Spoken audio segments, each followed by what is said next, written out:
Good evening, everybody. Maybe slightly late, just gone 6 o'clock, I think, tonight. Hopefully there'll be some people able to join me and listen to this live tonight. But as usual, I will always put this and record it so it's up on my Facebook page for you to watch at any time you like, as all my posts should be there. So Tuesday, 6 o'clock. One of the questions I would love some feedback on is to know, if you're not watching this live, or even if you are watching this live tonight, what actually is a good time for you, for me to do these posts. You know, is there a particular day, is there a particular time? Of course, it's never going to suit everybody. I chose 6 o'clock at the start of the year, thinking of people working and small children and trying to get a time that may suit people. But I'd really love to hear and get some feedback. So if you wouldn't mind popping some comments in or messaging me, I'd really appreciate that. So I hope you've all had a good week. Hope you're settling into a new routine that works for you and works for you and your families. And you're actually enjoying this fantastic weather still. I think that's one thing that we can be grateful for at the moment, is having some sunshine and some warm weather and blue skies, just to try and lift our spirits. Just a reminder also that you can always sign up, and I'd love it for you to sign up to get some great naturopathic advice and special tips from me that I send out often monthly, sometimes a little bit more frequently.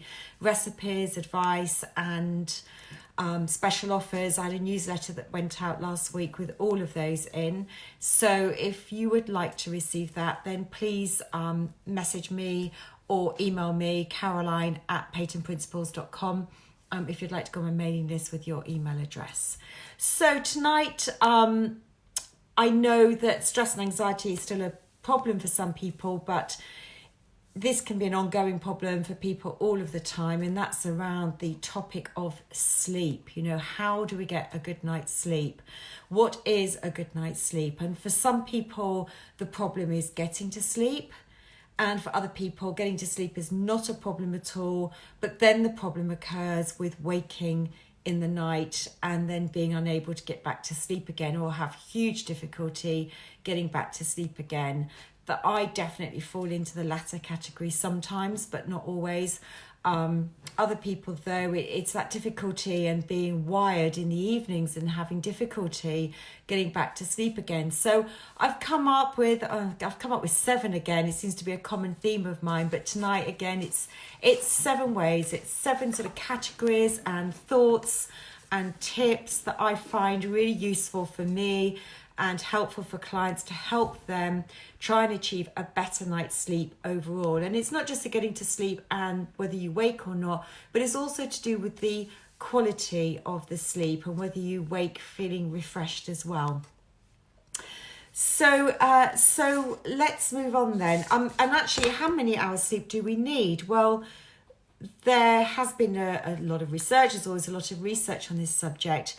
We used to think that more was better. It's actually quite finite, actually, looking into this a bit further before I did this for tonight. Somewhere between 7 and 9 hours seems to be the optimum amount of sleep for our health. So if you get less than 7, it's not considered to be good for our health. And actually, if we get too much, if we start getting beyond 9 hours, that's also not considered to be beneficial for our health. So it's somewhere between the two on average is what we ideally should be aiming for. So my top 7 tips and ways, and if you're there, do say hi. Any comments, you know, anything you've got to ask me, or any comments, then do let me know. Hi Emma, good to see you watching tonight. So the first one probably doesn't come as any surprise, but a reminder, is with regards to stimulants. So tea, coffee, alcohol, they are stimulants. So-called stimulants have this stimulatory effect on our adrenal glands, and it's the adrenal glands that release our stress hormones, adrenaline and cortisol. So if we engage consuming these later in the afternoon and going through into the evening, it can have an impact on our ability to get to sleep if we've got adrenaline still rushing through our body and our bloodstream, then it's not going to be helpful with getting to sleep. So if getting to sleep is a problem for you, then do be aware of having stimulants in the evening or in the afternoon, and have about 8 hours actually prior to bedtime where you try and avoid stimulatory drinks. If you wake in the night, then having a stimulatory drink close to bedtime can be a problem. Hi, Mary. So be aware of the stimulants. Now, there are certain snacks that can be very, very helpful to try and help you get to sleep. And these are tryptophan rich. Now, tryptophan is an amino acid that's found in certain protein type foods. And this amino acid is important because it's in the stepping stones towards serotonin and melatonin production. So by having something, a snack that sort of within about an hour or so of bedtime, a snack that's rich in tryptophan can be helpful in helping you get to sleep. So some of the things, these aren't ones that would be my first choice, but they may be helpful for you if you struggle to get to sleep.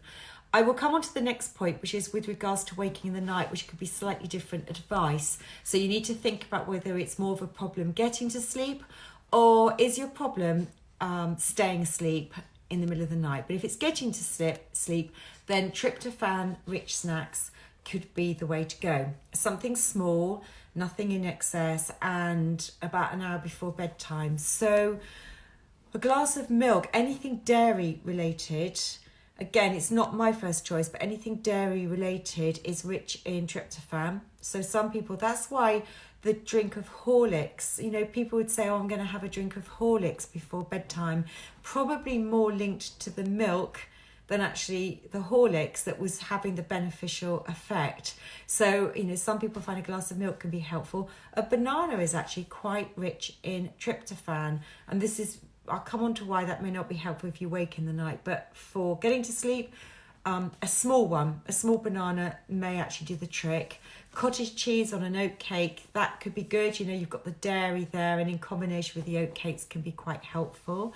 Walnuts and almonds in combination can be very, very helpful. The walnuts are rich in the tryptophan and the almonds are rich in magnesium, and that combination can really help the production of melatonin. So that's maybe a small handful of those could be helpful. And the next one is more to do with serotonin. It's a bit of a strange one. It's one I heard a while ago, and I did a bit more research before tonight doing this. And that was with regards to kiwi fruits. And apparently the research is around having 2 kiwi fruits about an hour or so before bedtime, because they're very, very rich in serotonin. And again, you've got tryptophan, serotonin, melatonin in this sort of pathway that we go on. And of course, serotonin is a very calming influence. And it has been shown through a study to be really helpful in getting to sleep, improving the quality of your sleep, having a deeper sleep through the night. So 2 kiwi fruit, it's not 1, it's 2. And that's the one that's been shown, having the 2 kiwi fruits has been shown to be beneficial. So all of these things are worth trying if you struggle to get a good night's sleep. Give them a go. And keep a little notebook and just see if you think they are having a positive effect. The third thing is slightly different to what I've just talked about above, and this is more to do with if you wake in the night and then you may struggle to get back to sleep again. But this waking in the night, if you wake in the night and you actually feel sort of you've pinged wide awake, this may be to do with your blood sugar levels dipping too low in the night. Now, and it's to do with adrenaline again. So what happens in the night is if our blood sugar levels get too low, the body has to do something through homeostasis to get blood sugar levels raised again, and it will do that through the release of adrenaline. It's the fight or flight response, and through the release of adrenaline, it will help release glucose back into the bloodstream, to get the blood sugar levels back up to where they need to be. Now, if you wake in the night and you've pinged wide awake, it could be this adrenaline release in response to low blood sugar. So you need to look back and think carefully, what did you have for dinner? And would it be helpful to have a snack close to bedtime that is actually going to help to keep your blood sugar levels more stable? So this wouldn't be a starchy, sugary, rich food like the banana. And this is where the advice differs and where you need to think carefully about where your difficulty is with your sleeping patterns. So if it's waking in the night, I wouldn't be choosing a banana. I would choose the cottage cheese with the oat cakes because you've got the protein and a complex carbohydrate with the oat cakes, and that may be quite helpful. The nuts could be helpful because they're proteins and good fats, and they're not starchy carbohydrates that are going to have a negative impact later on with your blood sugar levels. So often you find it's that sort of 2-3 o'clock in the night, you're pinging wide awake. That may well be this dip in your blood sugar levels. So look carefully what you've had as your evening meal. Has it been a really starchy, rich evening dinner? Is it balanced with enough protein and good fats? So look at your evening meal and the timing of it, and then think, well, would a small snack close to bedtime, and you don't want a big snack that could impact on your digestion, but a small snack close to bedtime, maybe just what you need that may help to keep the blood sugar levels more stable through the night. So that's my third tip. Now, the fourth one is all to do with blue light. I'm not sure how much you're aware and you've heard about blue light, but our gadgets, you can apparently now sort of reduce the blue light on the gadgets or turn it off, but it's something to be aware of. Our gadgets give out blue light, and blue light interferes with the pineal gland with the brain, which is responsible for the production of melatonin. Now, melatonin starts to rise a couple of hours before bedtime and reaches its peak in the middle of the night. And it's melatonin that helps us get to sleep and helps to keep us asleep through the night. And then it dips down through the early hours in preparation for getting us going in the morning the next day. So think about your exposure to blue light. Are you spending a lot of time on your gadgets in the evening? Can you turn off the blue light? You know, your gadgets, it's not just the blue light from the gadget, but, you know, are you being stimulated in other ways by what you're reading on your tablets and your phones in the evening? And again, from the TV. So think about the blue light from the gadgets. You can now actually buy glasses that reduce your exposure to blue light, because you can also get blue light through the LED lights, and there's a real problem, and it's something I'm really conscious of, but it's very difficult now, isn't it, to buy bulbs that are not LED bulbs, and they're throughout our houses now, and it sort of does concern me a little bit about the negative impact they may have on our health. But LED lights are also considered to have an impact on the pineal gland and the production of melatonin. This may be a time to be turning them off in the evening and burning candles in the winter. But do think about your exposure to blue light and taking time in the evening to get away from the gadgets ideally, so because they do also have a stimulatory impact too. So my fifth tip, my fifth way of helping good sleep is getting into a good nighttime routine. You know, it's no good rushing around in the evening, trying to get as many jobs done as possible, you know, watching something on TV that may be a bit scary or, again, a stimulatory effect, and then going to bed and just thinking we can just switch off just like that, because you need to prepare. I just said it takes 2 hours before bedtime for the melatonin production to start increasing, and we need to start getting into a nighttime routine that's going to enable us to just slowly relax and slowly switch off. You know, this sort of circadian rhythm that's very, very important between night and day. So we need to appreciate that we need to help prepare our body for going to bed. What can we do to start slowing down, having a nighttime routine, switching off the TV, reading a book, listening to some gentle music, having a bath, adding lavender oils to your bath, because that's a safe oil to add to your bath. Are there herbal teas? I like pucker nighttime tea, chamomile tea if you like it, anything that's going to have a calming influence and have this sort of preparation and readiness for our bodies to be able to go to sleep when we want to go to sleep later on, 10, 11 o'clock at night. The sixth one is about a sleep is to do with what I call sleep hygiene. So is your bedroom, does it have the best conditions to enable a good night's sleep? This is all to do with temperature. You know, you don't want your radiator on much at all. You need your bedroom quite cool at night time. Think about your duvet. Is it too thick? Especially at this time of year, it's getting much warmer. Do we need a thinner duvet at this time of year if we're getting too hot in the night? So the room temperature should be quite cool. And we need the room to be as dark as possible. So I know I am really impacted. You know, like I've got a radio next to my bed, a digital clock radio for my alarm, but I can turn off that LED clock so it's not on, and that has a really bad impact on me at night time, or I'd have to turn it away so I just can't see it. You need complete darkness in your room, and if your curtains aren't dark enough, and of course as we're approaching summer and it starts to get lighter and lighter from 4 o'clock in the morning, you may need to think about blackout lining or blackout blinds for your windows to really help encourage that complete darkness in your room throughout the night time. I've just mentioned a lighter duvet, but one of the things I've been reading about and looking into is about weighted blankets. I don't know if any of you have heard about weighted blankets, but there's research out there to show that having some slight pressure on the body through the night can help the release of serotonin, and that can be really beneficial to our ability to stay asleep through the night. You can get some of these for children, small children if they struggle to sleep, but also for adults as well. And I was just looking into this, and I can see websites that sell different weights, 5, 7, 9 kilogram weighted blankets, and this slight pressure really can help and improve the quality of our sleep, not just getting to sleep, but the deeper sleep and staying asleep through the night. And they sort of varied.